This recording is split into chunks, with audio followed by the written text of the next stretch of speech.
ಈಗ ಪಹಲ್ಗಾಮಲ್ಲಿ ಸಾಕಷ್ಟು ವರ್ಷಗಳ ಕಾಲ ಕೆಲಸ ಮಾಡಿದಂಥವ್ರು ತಾವು. ನಮ್ಗೆ ಯಾರಿಗೇ ಆಗಲಿ ಮೊದಲು ರಕ್ತ ಕುದಿಯೋದು ಈ ಥರ ಅಮಾಯಕ ಪ್ರವಾಸಿಗರನ್ನು ಹಾಡು ಹಗಲೇ ಈ ಥರ ಕೊಂದು ಹಾಕಿದ್ರಲ್ಲ, ಮೊದಲು ಇವರ ತಲೆಗಳನ್ನು ನೋಡ್ಬೇಕು ನಾವು. ಇವ್ರ ತಲೆಗಳನ್ನ ನೋಡಬೇಕು ಅಂತ ಸಹಜವಾಗಿ ಪ್ರತಿಯೊಬ್ಬ ಭಾರತೀಯ ಅದನ್ನು ಬಯಸಬೇಕು. ಅದು ಈ ಮಣ್ಣಿನ ಗುಣ, ಕ್ಷಾತ್ರ ತೇಜಸ್ಸು, ಕ್ಷಾತ್ರ ಗುಣ ಅದು. ಸೊ ಹೀಗಿದ್ದಾಗ ನೀವು ಕೆಲಸ ಮಾಡಿದ್ದೀರಿ.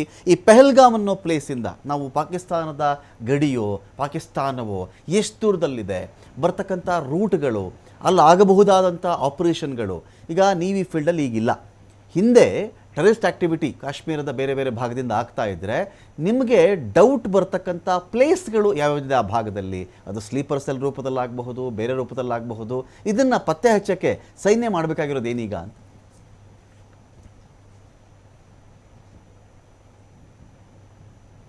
ಸರ್, ವಿಶೇಷವಾಗಿ ನಾನು ಮೊಟ್ಟ ಮೊದಲಿಗೆ ಹೇಳ್ತೀನಿ, ಇದೇನು ಪಹಲ್ಗಾಮದಲ್ಲಿ ನಡೆದಂಥ ವಿಶೇಷವಾಗಿ ಅಲ್ಲಿರ್ತಕ್ಕಂಥ ಜನರಿಗೆ ಯಾರು ಟೂರಿಸ್ಟ್ಗಳು ಇದ್ರು ಅವ್ರು ನೋಡೋದ್ರಲ್ಲ, ಅದು ಖಂಡನೀಯ. ಯಾಕಪ್ಪ ಅಂತಂದ್ರೆ ಅಮಾಯಕರು ಪೂರಾ ದೇಶದೊಳಗೆ ಎಲ್ಲ ಕಡೆಯಿಂದ ಜಮ್ಮು ಕಾಶ್ಮೀರಕ್ಕೆ ಟೂರಿಸ್ಟ್ ಹೋದ್ರೆ ಮಾತ್ರ ಅವ್ರ ಹೊಟ್ಟೆ ತುಂಬತೈತಿ ಜಮ್ಮು ಕಾಶ್ಮೀರದವ್ರದ್ದು. ಮೊದಲನೇದು. ಎರಡನೇ ದಿನೊಂದು ಏನು ಹೇಳಪ್ಪ ಅಂತಂದ್ರೆ, ಅಲ್ಲಿ ಅಮಾಯಕರು ತಮ್ಮ ಪರಿವಾರದ ಜೊತೆಗೆ ಪಹಲ್ಗಾಮ್ನಲ್ಲಿ ಆ ಗಾರ್ಡನ್ದೊಳಗೆ ಕುಂತ್ಕೊಂಡು ಹೊತ್ನಾಗ ಅದು ಅವ್ರಿಗೆ ಜಾತಿ ಕೇಳಿ ಹೊಡಿತಾರಪ್ಪ ಅಂದ್ರೆ ಅದು ಒಂದು ಖಂಡನೀಯ. ಅದಂತ ಗುಡ್ಗಾಡ ಪ್ರದೇಶ, ಯಾವ ಕಡೆಯಿಂದ ಆದರೂ ಯಾರಾದರೂ ಬರ್ಬೋದು, ಆ ಥರ ಐತಿ. ಆದ್ರೆ ನಾವು ಹೇಳೋ ಪ್ರಕಾರ ಅಂತಂದ್ರೆ, ಈಗ ಅವ್ರು ಎಲ್ಲಿಂದ ಬಂದ್ರು ಹೆಂಗ್ ಬಂದ್ರು ಅದನ್ನ ಕೇಳೋ ಬದ್ಲಿ, ಈಗ ಎಲ್ಲರಿಗೂ ಗೊತ್ತಾಯ್ತು ಅವ್ರು ಪಾಕಿಸ್ತಾನಿಯರಂತ, ಎಲ್ಲರಿಗೂ ಗೊತ್ತಾಯ್ತು ಅವ್ರು ಉಗ್ರಗಾಮಿಗಳಂತ. ಈಗ ಅದಕ್ಕಾಗಿ ಮೋದಿ ಅವರು ಈ ಒಂದು ಕೆಲಸ ಶುರು ಮಾಡ್ಯಾರ. ಈಗ ಅವ್ರನ್ನ ಹುಡುಕ್ತಾರ, ಹೊಡಿತಾರ. ಅದು ಅಲ್ಲದ ಇದು ಏನು ಪಾಕಿಸ್ತಾನ ಅವ್ರಿಗೇನು ಕುಮ್ಮಕ್ ಕೊಡಕಂತತಿ, ಪಾಕಿಸ್ತಾನಕ್ಕೂ ಗೊತ್ತಾಗ್ಬಿಟ್ಟೈತಿ ಸದ್ಯಕ್ಕೆ. ಈ ಒಂದು 2-3 ದಿವಸದೊಳಗೆ ಏನು ಮಾತುಕತೆ ನಡೀತು. ವಿಶೇಷವಾಗಿ ಹೇಳ್ಬೇಕಪ್ಪ ಅಂದ್ರೆ, ನಿನ್ನೆ ಮಂಗಳವಾರ ನಡೆದಂತ ಮೋದಿ ಅವರು ಮತ್ತು ರಾಜನಾಥ್ ಸಿಂಗ್ ಅವರ ಸಭೆಯಲ್ಲಿ 3 ಆರ್ಮಿ, ನೇವಿ, ಏರ್ಫೋರ್ಸ್ 3 ಚೀಫ್ಗೆ ಅಧಿಕಾರ ಕೊಟ್ಟು ಬಿಟ್ರೆ ಯುದ್ಧ ಯಾವಾಗ ಮಾಡಬೇಕು, ಯಾವ ತರ ಮಾಡಬೇಕು, ಏನ್ ಮಾಡ್ಬೇಕಂತ ಈಗ ಅವರಿಗೆ ಅನುಮತಿ ಕೊಟ್ಟು ಬಿಟ್ಟಾರ. ಈಗ ಅವರು ತಮ್ಮ ತಯಾರಿ ನಡ್ಕೊಳಕಂತಾರ. ಪಾಕಿಸ್ತಾನದವರಿಗೆ ವಿಶೇಷವಾಗಿ ಸದ್ಯಕ್ಕೆ ಅಂಜಿಕೆ ಏನು ಹುಟ್ಟೈತಪ್ಪ ಅಂತಂದ್ರೆ, ಕಾರ್ಗಿಲ್ ಯುದ್ಧ ಶುರು ಆಗಿದ್ದು ಮೇ 3ನೇ ತಾರೀಕು 99ರಲ್ಲಿ. ಈಗ ಅವರಿಗೆ ಗೊತ್ತಾಗ್ಬಿಟ್ಟೈತಿ ಸದ್ಯಕ್ಕೆ ಮೇ 3ನೇ ತಾರೀಕಿಗೆ ಭಾರತ ಪಾಕಿಸ್ತಾನದ ಮೇಲೆ ಯಾವುದೇ ತರದ ಅಟ್ಯಾಕ್ ಮಾಡಬಹುದು ಅಂತ ಈಗ ಅವರು ಹೆದರ್ಕೊಂಡು ಕುಂತಾರ. ಈಗಾಗಲೇ ಅಲ್ಲಿಯ chief of the army staff, ಆ ನಂತರ ಪಾಕಿಸ್ತಾನದ ರಕ್ಷಣಾ ಮಂತ್ರಿ, ಅವ್ರೆಲ್ಲರಿಗೂ ಗೊತ್ತಾಗ್ಬಿಟ್ಟೈತಿ ಈಗ ಯಾವುದೇ ತರದಿಂದ ಇಂಡಿಯಾ ಪಾಕಿಸ್ತಾನದ ಮೇಲೆ ಅಟ್ಯಾಕ್ ಮಾಡೇ ಮಾಡ್ತೈತಿ. ಕೆಲವರಿಗೆ ಜ್ವರ ಅಂತೆ, ಕೆಲವರಿಗೆ ಮೂಲವ್ಯಾಧಿ ಅಂತೆ. ಅಲ್ಲಿ ಇಲ್ಲಪ್ಪ ಅಂದ್ರೆ ಈಗ ಏನಾಗೈತಪ್ಪ ಅಂತಂದ್ರೆ,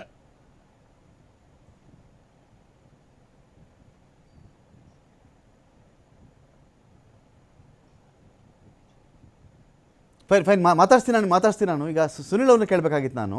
ಸುನಿಲ್ ಅವ್ರೀಗ ಈ ಪಾಕಿಸ್ತಾನ, ಈ ಟೆರರಿಸಮ್ ಬಗ್ಗೆ ನಾವು ಕೇಳೋದಾದರೆ, ಈಗ ಯಾವಾಗೋ ಬರ್ತಾರೆ, ಒಂದು ಅಟ್ಯಾಕ್ ಮಾಡ್ತಾರೆ, ಒಂದು ಅಟ್ಯಾಕ್ ಮಾಡಿ ವಾಪಸ್ ಹೋಗ್ಬಿಡ್ತಾರೆ, ಆಗ ಅಲರ್ಟ್ ಆಗೋದು, ಓಹೋ ಇಲ್ಲಿ ಅಟ್ಯಾಕ್ ಮಾಡಿಬಿಟ್ಟಿದ್ದಾರೆ, ನಾವು ಅವ್ರನ್ನ ಬಿಡಬಾರ್ದು. ಈಗ ನಮಗೆ ಬರ್ತಿರ್ತಕ್ಕಂಥ ಮಾಹಿತಿ, 150 ಬೇರೆ ಬೇರೆ ಉಗ್ರ ಸಂಘಟನೆಗಳಿಗೆ ಪಾಕಿಸ್ತಾನ ಆಶ್ರಯ ತಾಣವಾಗಿದೆ.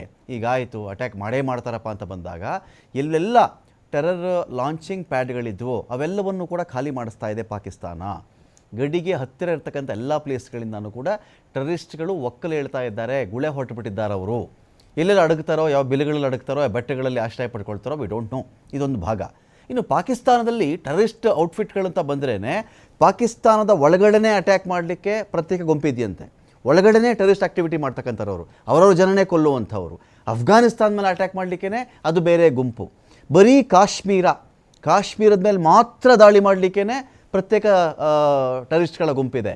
ಭಾರತದ ಎಲ್ಲಿ ಬೇಕಾದ್ರೂ ದಾಳಿ ಮಾಡಬಹುದಪ್ಪ, ಆ ಗುಂಪು ಇದೆ. ಅದೇ ರೀತಿ ಬಲೂಚ್, ಬೇರೆ ಬೇರೆ ಪ್ಲೇಸ್ಗಳ ಬಗ್ಗೆ ಕೂಡ ಪ್ರತ್ಯೇಕ ಗುಂಪುಗಳಿವೆ. ಅಂದರೆ ಒಂದೊಂದು ಕೆಟ್ಟ ಕೆಲಸಗಳಿಗೆ ಒಂದೊಂದು ಕೆಟ್ಟ ತಂಡ ಅಲ್ಲಿ ರೆಡಿ ಇದೆ ಅಂತ ಹೇಳಿ. ಈಗ ಭಾರತ, ನಮ್ಮ ಟಾರ್ಗೆಟ್ ಯಾವುದಾಗಬೇಕೀಗ ಇಲ್ಲಿ ಅಂತ? ನಾವು ತುಂಬಾ ಇಂಟರ್ನ್ಯಾಷನಲ್ ಬಾರ್ಡರ್ ಬಗ್ಗೆ ಚಂದ್ರಶೇಖರ ಅವರೇ ಒಂದೇ ನಿಮಿಷ, ಸುನಿಲ್ ಅವ್ರು ಮಾತಾಡ್ಬಿಡ್ಲಿ. ಸುನಿಲ್ ಅವರು ಮಾತಾಡ್ಬಿಡಿ, ಆಮೇಲೆ ನಾನು ನಿಮ್ಮನ್ನು ಕೇಳ್ತೀನಿ. ಹಾಂ, ನಮ್ಮ ಟಾರ್ಗೆಟ್ ಏನಿದೆ, ನಮಗೆ ಪಾಕಿಸ್ತಾನ್ ಆಕ್ಯುಪೈಡ್ ಕಾಶ್ಮೀರ್ ಅಂತ ಹೇಳ್ಬಿಟ್ಟು ನಾವು ಏನ್ ಕರಿತೀವಿ, ನಮ್ಮ ಮೇನ್ ಟಾರ್ಗೆಟ್ ಈಗ ಪಾಕಿಸ್ತಾನ್ ಆಕ್ಯುಪೈಡ್ ಕಾಶ್ಮೀರ್ ಒಂದನೇದು. ಎರಡನೇದು, ಈಗ ಟೆರರ್ ಲಾಂಚ್ ಪ್ಯಾಡ್ಸ್ ಮತ್ತೆ ನೀವು ಹೇಳಿದ್ರಿ 150 ಟೆರರಿಸ್ಟ್ ಆರ್ಗನೈಸೇಷನ್ಸ್ ಅಲ್ಲಿ ಆಕ್ಟಿವ್ ಆಗಿದೆ ಅಂತ ಹೇಳ್ಬಿಟ್ಟು. ಆದ್ರೆ ಅದು 150 ಅಲ್ಲ, ಅದ್ರ 3ರಷ್ಟು ಆರ್ಗನೈಸೇಷನ್ಸ್ ಅಲ್ಲಿ ಈಗ ಇಂಡಿಯಾಲಿ ಸ್ಟಾರ್ಟ್ಅಪ್ಸ್ ಇದೆಯಲ್ಲ, ಅದರಲ್ಲಿ ಪಾಕಿಸ್ತಾನದಲ್ಲಿ ಟೆರರ್ ಸ್ಟಾರ್ಟ್ಅಪ್ಸ್ ಇರುತ್ತೆ. ಕರೆಕ್ಟ್. ನಾವು ಸ್ಟಾರ್ಟ್ಅಪ್ಸ್ ಅಲ್ಲಿ ಏನ್ ಪ್ರೈಡ್ ತಗೋತೀವಲ್ಲ ಇಂಡಿಯಾ ಅಲ್ಲಿ, ಆ ರೀತಿ ಟೆರರಿಸ್ಟ್ ಹಬ್ಸ್ ಆ ರೀತಿಯಲ್ಲಿ ಸ್ಟಾರ್ಟ್ ಆಗ್ತಾ ಇರುತ್ತೆ. ಅವ್ರಿಗೆ ಇರೋದೇ ಅದು ಬಿಟ್ಬಿಟ್ಟು ಇನ್ನೇನಿಲ್ಲ. ಕಾರಣ ತುಂಬಾ ಬಡತನ. 10 ಜನ ಮಕ್ಕಳು ಒಂದ್ ಮನೇಲಿ ಇದಾರೆ ಅಂತ ಹೇಳಿದ್ರೆ, ಈ ಪಾಕಿಸ್ತಾನ್ ಆರ್ಮಿ ಹೋಗುತ್ತೆ, 5 ಜನ ಕರ್ಕೊಂಡ್ಬರುತ್ತೆ. 50,000 ಕೊಡ್ತೀನಿ, ನೀನ್ 5 ಮಕ್ಕಳನ್ನ ನನಗೆ ಕೊಡು ಅಂತ ಹೇಳಿ.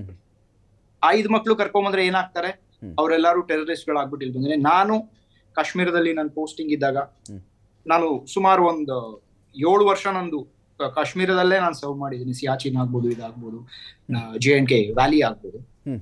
ಅಲ್ಲಿ ಈ ಮಕ್ಕಳು ಎಷ್ಟು ಇಂಡಾಕ್ಟ್ರಿನೇಟ್ ಆಗಿದ್ದಾರೆ ಅಂತ ಹೇಳಿದ್ರೆ, ಅವರು ಇಂಡಿಯನ್ ಡಾಗ್ಸ್ ಗೋ ಬ್ಯಾಕ್ ಅಂತ ಹೇಳ್ಬಿಟ್ಟು ಹೇಳ್ತಿದ್ರು. ನಮ್ಮ ಕಾಶ್ಮೀರದಲ್ಲಿ ಇರುವಂತಹ ಮಕ್ಕಳು ನಮಗೆ ಹೇಳ್ತಿದ್ರು, ಇಂಡಿಯನ್ ಆರ್ಮಿಗೆ ಅದನ್ನ ಹೇಳ್ತಿದ್ರು. ನಾವು ಅದನ್ನೆಲ್ಲ ನಾವು ಕೇಳಿಸ್ಕೊಂಡು ಅದನ್ನ ಗೋಡೆಗಳ ಮೇಲೆ ಬರ್ದಿರ್ತಾರೆ. ಸೊ ಪರಿಸ್ಥಿತಿ ಇಷ್ಟು ಇಂಡಾಕ್ಟ್ರಿನೇಷನ್ ಆಲ್ರೆಡಿ ಅಲ್ಲೂನು ಆಗಿದೆ, ಇಲ್ಲಿರೋ ಇದ್ರಲ್ಲೂನು.